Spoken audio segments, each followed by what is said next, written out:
Study IQ IAS, अब तैयारी हुई अफोर्डेबल। दोस्तों, बीते दिनों राम मंदिर की प्राण प्रतिष्ठा का काम पूरा हुआ है और तभी से पूरा देश राममय हो गया है। देश में जगह जगह पर राम मंदिर के प्राण प्रतिष्ठा का उत्सव मनाया जा रहा है। लेकिन इससे पहले ओडिशा के पुरी शहर में काशी विश्वनाथ मंदिर और महाकाल मंदिर कॉरिडोर की तर्ज पर बने भगवान जगन्नाथ मंदिर कॉरिडोर का भव्य उद्घाटन हुआ। भगवान जगन्नाथ मंदिर कॉरिडोर का उद्घाटन ओडिशा के मुख्यमंत्री नवीन पटनायक ने किया। ये प्रोजेक्ट हेरिटेज कॉरिडोर भगवान जगन्नाथ मंदिर के इर्द गिर्द बना है। जगन्नाथ मंदिर के आसपास के क्षेत्र के विकास पर लगभग 800 करोड़ रुपए खर्च किए गए हैं और इस परियोजना को श्री मंदिर परिक्रमा प्रकल्प के नाम से जाना जा रहा है। देखा जाए तो ये उन परियोजनाओं में से एक है जो जगन्नाथ मंदिर को विश्व स्तरीय विरासत स्थल में बदलने के लिए शुरू की गई थी। साल 2019 में चक्रवात फानी द्वारा शहर में हुई तबाही के बाद से देश के इस पवित्र तटीय शहर को सजाना और विकसित करना ओडिशा में नवीन पटनायक सरकार के लिए एक केंद्रीय परियोजना रही है। ऐसे में आज के अपने इस वीडियो में हम जगन्नाथ मंदिर कॉरिडोर के बारे में विस्तार से बात करेंगे और जानेंगे श्री मंदिर परिक्रमा परियोजना क्या है, साथ ही इसके पीछे का इतिहास और ये आर्थिक दृष्टि से कैसे महत्वपूर्ण है, इसको भी समझने की कोशिश करेंगे। ये topic UPSC mains, GS paper first के आर्ट एंड कल्चर और जीएस पेपर 3 के इकोनॉमी से रिलेटेड सेक्शन के पर्सपेक्टिव से भी इम्पोर्टेंट है और आपको इससे रिलेटेड एक मेंस प्रैक्टिस क्वेश्चन इस वीडियो के एंड में मिल जाएगा। स्वागत है आप सभी का स्टडी IQ में। अनुराग पांडे नाम है हमारा और ऐसी तमाम लेटेस्ट वीडियोस के अपडेट के लिए आप मेरे सोशल मीडिया हैंडल से जुड़ सकते हैं या वीडियो के कमेंट बॉक्स में दिए गए लिंक पर क्लिक करके भी आप वीडियोस को एंजॉय कर सकते हैं। दोस्तों, ओडिशा की राजधानी भुवनेश्वर से महज 65 किलोमीटर दूर पूर्व में बंगाल की खाड़ी के तट पर बसा पुरी साक्षात मनमोहक दृश्यों के बीच स्थित है। और जैसा कि हम जानते हैं कि ओडिशा राज्य अपने असंख्य मंदिरों के माध्यम से आध्यात्मिकता प्रदान करने के लिए जाना जाता है, जिनमें सबसे उल्लेखनीय है पुरी में स्थित जगन्नाथ मंदिर। दोस्तों, ओडिशा के प्रसिद्ध मंदिर हिंदू धर्म के 4 प्रमुख धामों के समूह का हिस्सा है और भगवान जगन्नाथ का ये मंदिर भारत ही नहीं बल्कि पूरे विश्व में विख्यात है। जगन्नाथ यानी कि भगवान कृष्ण के इस मंदिर में उनके साथी बलराम या बलभद्र और सुभद्रा की भी पूजा होती है। भक्त भगवान विष्णु के अवतार जगन्नाथ के दर्शन करने और उनसे अपनी मनोकामनाएं प्राप्त करने के लिए करोड़ों लोग हर साल यहाँ आते हैं। अगर हम जगन्नाथपुरी के ऐतिहासिक रूपरेखा की बात करें तो ये मंदिर 12वीं शताब्दी में गंगा राजवंश के राजा अनंत वर्मन चोटगंगा के आदेश पर बनाया गया था। ये संरचना उस दौरान पूरे तरीके से तैयार नहीं हुई थी, जिसके बाद उनके पुत्र अनाग भीमदेव तृतीय ने 1230 ईस्वी में इसको अंतिम रूप दिया। आपको बता दें कि गैर हिंदुओं को अभी भी इस मंदिर में प्रवेश की अनुमति नहीं है। अगर इस मंदिर की वास्तुकला की बात करें तो जगन्नाथ का मुख्य मंदिर कलिंग वास्तुकला में बनी एक प्रभावशाली और अद्भुत इमारत प्रतीत होती है, जो कि 65 मीटर ऊंचे एक मंच पर खड़ी है। देखा जाए तो पुरी में साल भर कई श्री जगन्नाथ उत्सव आयोजित होते हैं, जबकि दूसरे उत्सवों में स्नान यात्रा, नेत्रोत्सव, रथ यात्रा, सायन एकादशी और चितलागी अमावस्या के साथ ही साथ भगवान श्री कृष्ण जन्म, दशहरा और कई अन्य शामिल हैं। लेकिन इनमें रथ यात्रा और बाहुदा यात्रा सबसे प्रमुख त्योहार हैं। दोस्तों, इस मंदिर के महत्व की बात करें तो पौराणिक कथाओं के मुताबिक जब पांडव यमराज से मिलने के लिए स्वर्ग की ओर निकले तो सप्त ऋषियों ने उनसे 4 धाम पर रुकने का आग्रह किया और हम सब जानते हैं कि इसमें भगवान जगन्नाथ मंदिर भी शामिल है। आपको जानकर हैरानी होगी कि जगन्नाथ मंदिर को इस तरीके से बनाया गया कि दिन के किसी भी समय उसकी छाया पृथ्वी पर नहीं पड़ती है और मंदिर का 20 फुट ऊंचा नीला चक्र कुछ इस तरीके से स्थित है कि आप इस पूरे चक्र को शहर में किसी भी जगह से देख सकते हैं। साथ ही जब आप शहर में कहीं से भी इस चक्र पर नजर डालते हैं तो आपको ऐसा प्रतीत होगा कि चक्र आपकी ही ओर फेस किए हुए है। ये चक्र 8 धातुओं से मिलकर बना हुआ है, जिसकी ऊंचाई 3.5 मीटर, घेरा 11 मीटर और ये श्री जगन्नाथ की सुरक्षा का प्रतीक है। दोस्तों, वीडियो को कंटिन्यू करें उससे पहले आप सभी के लिए एक इंपॉर्टेंट अपडेट है। दोस्तों, प्रीलिम्स को यूपीएससी की परीक्षा का आयरन गेट माना जाता है। इस एग्जाम का सिलेक्शन रेट 1% से भी कम है। इसी मुश्किल को समझते हुए स्टडी IQ आपके लिए लाया है SIP प्लस यानी success in prelims plus programme, जिसके अंतर्गत मात्र 90 दिनों में आप प्रीलिम्स के आयरन गेट को क्रॉस करने में सक्षम हो जाएंगे, क्योंकि इस प्रोग्राम में आपको भारत की सबसे बेहतरीन फैकल्टीज से 200 प्लस आवर्स की लाइव रिवीजन क्लासेस मिलेंगी और इन लेक्चर्स के बाद आपको रिवीजन बुकलेट्स भी मिलेंगी, जिससे आप स्टैटिक और करंट कंटेंट को रिवाइज कर पाएंगे। साथ ही इसमें CSAT की वर्कशॉप्स, यूपीएससी सिमुलेटर टेस्ट और ऑल इंडिया ओपन टेस्ट भी शामिल हैं। साथ ही कोर्स में सभी NCERTs और स्टैंडर्ड टेक्स्ट बुक्स को भी कवर किया जाएगा। दोस्तों, अगर अभी आप इस कोर्स को ज्वाइन करते हैं and an live coupon code का इस्तेमाल करते हैं तो 11,499 तक के प्राइस वाले इस कोर्स को मात्र 5,999 के सुपर डिस्काउंटेड प्राइस में अवेल कर सकते हैं। इस कोर्स से रिलेटेड सभी इंपॉर्टेंट लिंक्स आपको पिन कमेंट और डिस्क्रिप्शन बॉक्स में मिल जाएंगे। तो आइए वीडियो को कंटिन्यू करते हैं। श्री मंदिर परिक्रमापुरी में श्री जगन्नाथ मंदिर के चारों ओर 75 मीटर का गलियारा है, जिसे मंदिर की सुरक्षा करने और विजिटर्स को फैसिलिटीज प्रोवाइड करने के लिए डिजाइन किया गया है।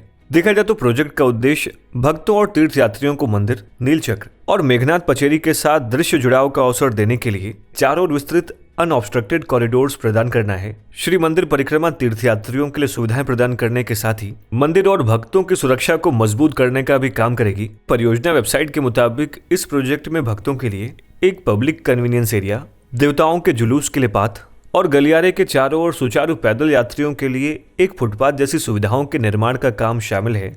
मेघनाथ पचेरी से लगे श्री जगन्नाथ हेरिटेज कॉरिडोर के 75 मीटर के हिस्से को नॉर्दर्न, सदर्न एंड वेस्टर्न तरफ 9 एरियाज में बांटा गया है। आप देखेंगे तो उसमें 7 मीटर का ग्रीन बफर जोन और 10 मीटर का इंटरनल सर्कुलेशन है, जिसका इस्तेमाल श्री मंदिर कॉम्प्लेक्स की परिक्रमा के लिए आम जनता द्वारा किया जाएगा। हालांकि इसमें सर्विस व्हीकल और इमरजेंसी पर्पजेस के लिए लिमिटेड व्हीकल्स भी जा सकेंगे। दोस्तों, इस 14 मीटर लैंडस्केप जोन में तरह तरह के पेड़ और झाड़ियां लगाई गई हैं। 8 मीटर आउटर सर्कमफ्रेंस में तीर्थयात्रियों के लिए पेड़ों की छाया वाली वॉकवे की सुविधा दी गई है। साथ ही इन सब के अलावा 10 metre public convenience area, 4.5 metre service lane और इमरजेंसी लेन के साथ ही 7.5 मीटर मिक्स्ड ट्रैफिक लेन व अलग से 7 मीटर पेड़ों की छाया वाला साइड वॉक होगा। आप देख सकते हैं कि हेरिटेज कॉरिडोर के ईस्टर्न प्लाजा को एक बड़े खुले स्थान के रूप में बनाया गया है और ऐसा इसलिए है क्योंकि रथ यात्रा सहित श्री मंदिर के कई उत्सव यहीं से स्टार्ट होते हैं। साथ ही इस कॉरिडोर की खास बात यह कि हेरिटेज कॉरिडोर के 90% से अधिक हिस्से को खुले और हरे भरे स्थान के रूप में विकसित किया जा रहा है। लोगों के लिए वेरियस एमिनिटीज का भी ख्याल हेरिटेज कॉरिडोर में रखा गया है। मंदिर परिसर में प्रवेश करने के लिए कतार में लगने से पहले तीर्थयात्रियों को अपने सामान और मोबाइल फोन जमा करने के लिए क्लॉक रूम की सुविधा दी गई है। श्री जगन्नाथ रिसेप्शन सेंटर में 6000 व्यक्तियों के खड़े होने की सुविधा, 4000 परिवारों तक का सामान रखने के लिए क्लॉक रूम, पीने के लिए पानी और टॉयलेट की सुविधा, हाथ पैर धोने की सुविधा और बुक स्टोर सहित स्मारिका उपलब्ध कराई जाएगी। दोस्तों, तीर्थयात्रियों के लिए विश्राम स्थल भी बनाए गए हैं। साथ ही पुलिस सर्विस सेंटर, एटीएम और इलेक्ट्रिकल रूम और फर्स्ट एड सेंटर जैसी सुख सुविधाओं का भी लाभ लोग आसानी से उठा सकेंगे। जगन्नाथ हेरिटेज कॉरिडोर के भीतर मौजूद मठ का रीडेवलपमेंट किया गया है। जनरल और स्पेसिफिक ट्रेडिशंस में वास्तुकला की कलिंगन शैली को ध्यान में रखते हुए ये सभी रीडेवलपमेंट के काम किए गए हैं। रीडेवलपमेंट वर्क सभी मंदिरों के गर्भगृह, जगमोहन और नाथा मंडपम में भी किया गया है। साथ ही राज्य सरकार ने पुरी में जगन्नाथ बल्लभ पिलग्रिम सेंटर के अंदर मल्टी लेवल कार पार्किंग तक टूरिस्ट को सीधी पहुंच प्रदान करने के लिए 200 करोड़ रुपए की लागत से 2.3 किलोमीटर लॉन्ग 4 लेन ट्रम्पेट ब्रिज यानी कि श्री सेतु का निर्माण किया है। शहर के अंदर यातायात की भीड़ से बचने के उद्देश्य से 90 करोड़ की लागत से 630 मीटर लंबा सड़क का निर्माण किया गया है, जो कि जगन्नाथ बल्लभ तीर्थ केंद्र के अंदर मल्टी लेवल कार पार्किंग से डोला बेडी यानी कि श्री मंदिर परिक्रमा स्थल तक सीधा संपर्क प्रदान करती है। दोस्तों, ये तो बात हुई श्री मंदिर परिक्रमा प्रोजेक्ट की, लेकिन क्या आपको पता है कि इसके पीछे का सफर कितना कठिन रहा है? आइए जानते हैं इस कॉरिडोर को पूरा करने में कितनी चुनौतियां आई।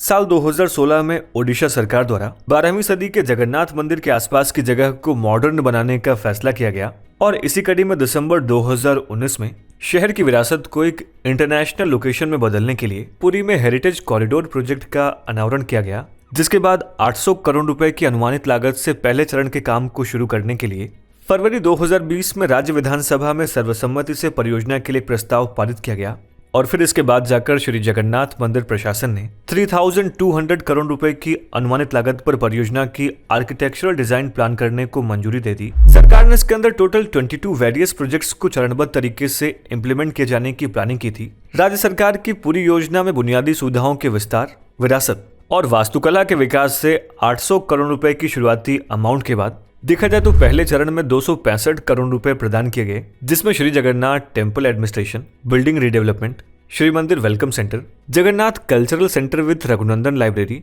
इंटीग्रेटेड कमांड और कंट्रोल सेंटर, सड़कों का दृश्य, श्री मंदिर में फैसिलिटीज में सुधार, Shri Setu, Jagannath Ballabh pilgrim centre, multi level car parking, municipal market development, Swarg Dwar development, Pramod Udyan, Gurukulam, Mahodadhi market, beach development, Puri lake, मोजेस river rejuvenation scheme, Athara Nala और सेवादारों के लिए आवास को शामिल किया गया। दोस्तों, इस परियोजना का निर्माण जनवरी 2021 में शुरू होना था, लेकिन कोविड आने के चलते इसमें देरी हुई। साथ ही उसी महीने मंदिर के लिए नेशनल मॉन्यूमेंट्स अथॉरिटी द्वारा एक ड्राफ्ट बायलॉ जारी किया गया, जिसमें नेशनल मॉन्यूमेंट्स अथॉरिटी की मंजूरी के बिना सेंट्रली प्रोटेक्टेड मॉन्यूमेंट्स के 200 मीटर के भीतर निर्माण कार्य पर भी रोक लगा दी गई। हालांकि चीफ मिनिस्टर नवीन पटनायक के रिक्वेस्ट के बाद बायलॉज को वापस ले लिया गया लेकिन आगे की बाधाएं फरवरी 2022 में आई, जब पुरी में ASI यानी कि आर्कियोलॉजिकल सर्वे ऑफ इंडिया ने राज्य सरकार ने खुदाई बंद करने को कहा। और ऐसा इसलिए हुआ क्योंकि ये एंशिएंट मॉन्यूमेंट्स, आर्कियोलॉजिकल साइट्स और रिमेन्स एक्ट 1958 का उल्लंघन था।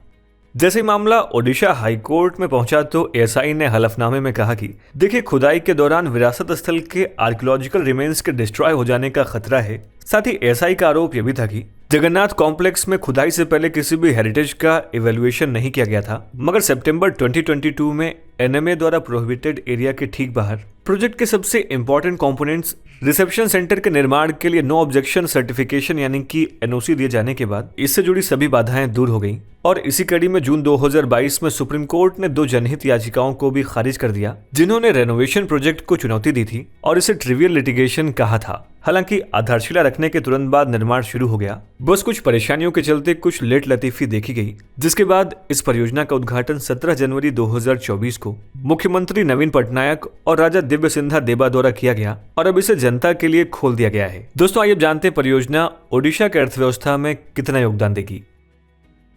देखिए, जगन्नाथ परिक्रमा प्रोजेक्ट के बनने से ओडिशा में डोमेस्टिक और फॉरेन टूरिस्ट दोनों के बढ़ने की उम्मीद है। ऐसा माना जा रहा है कि इस परियोजना के बाद से ओडिशा और विशेष रूप से पुरी में आने वाले टूरिस्ट को भारी भीड़ देखने को मिलेगी। आपको बता दें कि हर साल ओडिशा आने वाले डोमेस्टिक एंड इंटरनेशनल टूरिस्ट में से 80% आमतौर पर पुरी का दौरा करते हैं। आप स्टेट टूरिज्म डिपार्टमेंट के इन आंकड़ों के मुताबिक देख सकते हैं कि साल 2022 में कुल मिलाकर 78,67,909 डोमेस्टिक और 22,121 फॉरेन टूरिस्ट ने ओडिशा का दौरा किया। अब इसके बढ़ने से राज्य और पुरी की अर्थव्यवस्था को और अधिक बढ़ावा मिलेगा।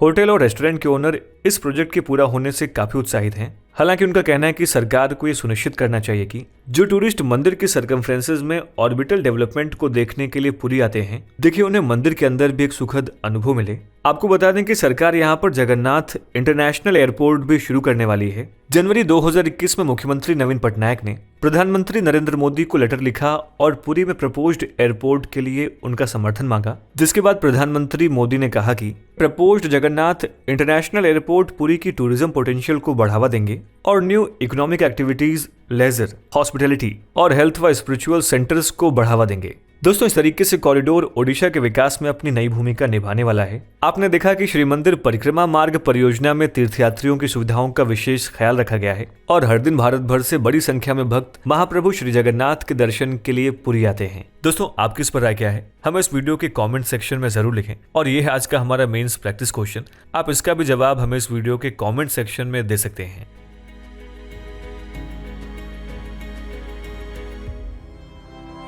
स्टडी IQ IAS, अब तैयारी हुई अफोर्डेबल।